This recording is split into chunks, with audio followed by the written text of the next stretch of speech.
Hello, and welcome to the section 6.2. This is the section that we were not able to cover in class, so I am making a video regarding the binomial distribution. So what are the objectives of this section? Remember, we were talking about random variables. We're going to be able to determine whether the random variable is a binomial, and then determine the probability distribution of a binomial random table. And then we're going to calculate binomial probabilities and then compute the mean and variance of a binomial random variable. Okay, so let's get into it. So the first objective, how do we know if a random variable is a binomial variable? So think of the word binomial, right? There's two names, right? It's two possibilities. It's a success or failure. Let's look at this example. Suppose that your favorite fast food chain is giving away a coupon with the purchase of a meal. 20% of the coupons entitle you to a free hamburger, and the rest of them say, better luck next time. 10 of you order lunch at this restaurant. Is this a binomial distribution situation? Suppose we want to know that the probability that the three of you win a free hamburger. That three of you. In general, if we let X be the number of people out of 10 that win a free hamburger, what's the probability of distribution of X? So in this section, we're going to cover that X has a distribution called the binomial distribution, which is one of the most useful ones. So what are the conditions? Okay, so the conditions, or the characteristics of a binomial distribution is that there are trials, okay? So in the problem that we just described, each time we examine a coupon, we call it a trial. So there are 10 trials.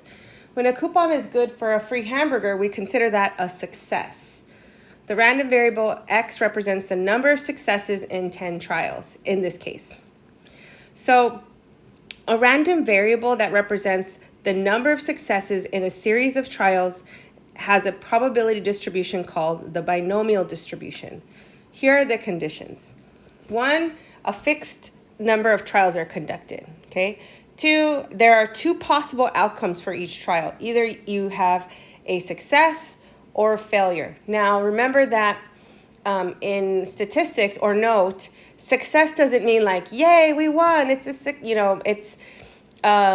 Success is more like, what are we counting? What are we keeping track of? Because sometimes you're going to do problems that concern number of heart attacks in, men at this age or something.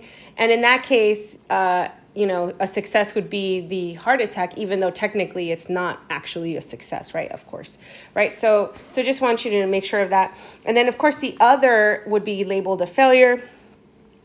The probability of the success needs to be the same on each trial. Also, the trials are independent. That means that the outcome of one trial does not affect the outcome of the other trials, like when you flip a coin. And here we go. The random variable X represents the number of successes. And here's the notation. Please keep in mind, N represents the number of trials, and P, little p, small p, lowercase p, the probability of a success. Okay, so let's look at one. A fair coin is tossed 10 times. Let X be the number of times that the coin lands heads. Is this a binomial experiment? Yes, it is, because each toss of the coin is a trial, and there's 2 possible outcomes, either heads or tails, and since X represents the number of heads, heads count as a success. And the trials are independent because the outcome of one coin toss does not affect the other tosses. Okay, 5 basketball players each attempt a free throw. Let X be the number of free throws made. Is this a binomial experiment? Now let's think about that. It isn't. Why not? Well, the probability of success differs from player to player. Some players are more skilled than others, right? Because they're not all equally skilled at making free throws. All right, let's try another one. 10 cards are in a box. 5 are red and 5 are green. 3 of the cards are drawn at random. Let X be the number of red cards drawn. Is this a binomial experiment? What do you think? It's not, because the trials are not independent, right? Because when you draw one, if you don't replace it, then you keep going, you know. Let's see here. All right, so now how do we determine the probability distribution of a binomial random variable? Okay, so let's go ahead and look at this. Consider the binomial experiment of tossing 3 times a biased coin that has a probability 0.6 of coming up heads. So it looks like P is equal to 0.6. Okay.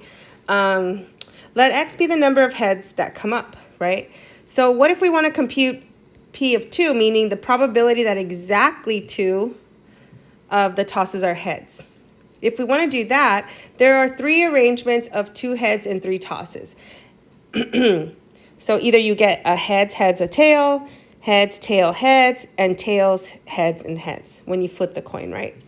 So how do you calculate each probability? The probability of heads, heads, tails is, so the probability of heads is 0.6, right? The first time, 0.6 the second time, and then tails would be 0.4, right? Because it's a failure, so failure is equal to 1 minus the probability of success. So sometimes people call the probability of failure Q, some people or some textbooks, and then Q can be represented by 1 minus the probability of success, which makes sense because either in a binomial experiment, you're either it's either a success or a failure. Those are the only 2 options. So by complement rule, if you know the probability of a success, then you also know the probability of a failure, yeah?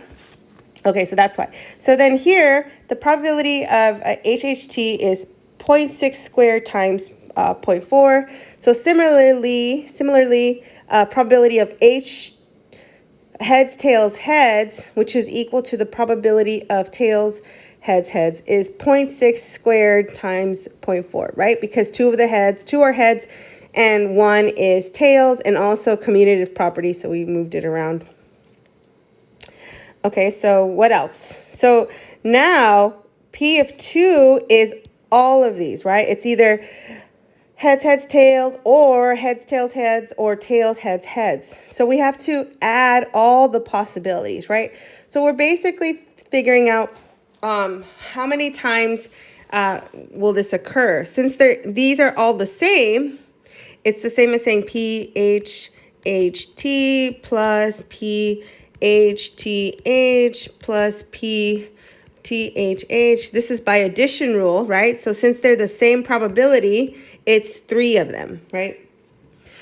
So if we look at that, the number 3 represents the number of arrangements of 2 successes and 1 failure, right? So what does that mean? That means if I was to list all the possibilities of tossing a biased coin 3 times, and even if it comes up tails or heads, if I listed all the outcomes, 3 is the possible arrangements of 2 successes and 1 failure. So in general, this number, we call this the possible combinations, right? So the number of possible arrangements of X successes in N trials.